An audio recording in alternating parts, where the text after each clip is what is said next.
Devletten engel olan. Hadi beraber gidelim. Beraber gidelim. Lan bana engel Ben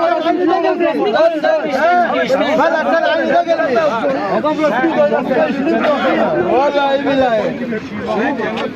O zaman bizim birliğimiz, beraberliğimiz yok. Bireyimiz. Sen değilsen ya git devletten engel ol. Bizim birliğimiz, beraberliğimiz varsa beraber gidelim. Ben de buradayım. Sakin ol abi. Abi bize de adamlar bir konuda çalışıyor. Şu an belediyenin yaptığı bu araçlar TOKİ'lerin içine girmiyorlar. İçeri girmelerini istiyoruz. Bu soruna bir çözüm bulsunlar.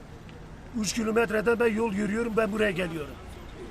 Karşı tarafı arıyorum ki bana diyor ki mecbursun sen oraya gelesin. Ben mecbur değilim, bu araba halk arabasıdır.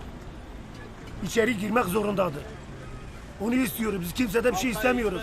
Araba içeri girsin istiyoruz. Yani bu araba burada duruyor.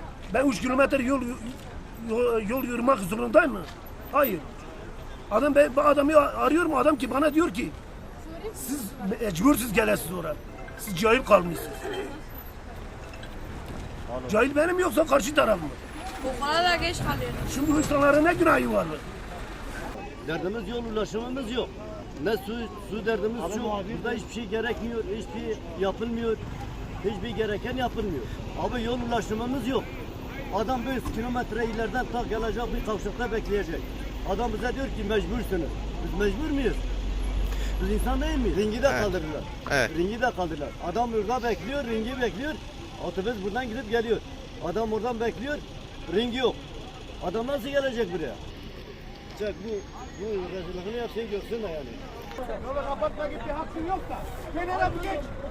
Bak kenara bir geç. Bak ne dedim sen şunlara olsan gelecek.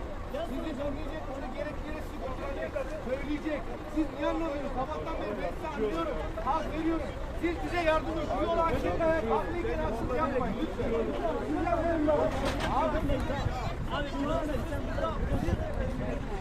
ya şu an yol kapatmak.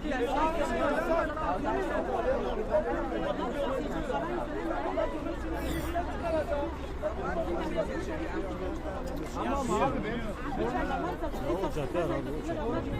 Sorunumuz var ama işe gitmek isteyenler var, hastaneye gitmek isteyenler var.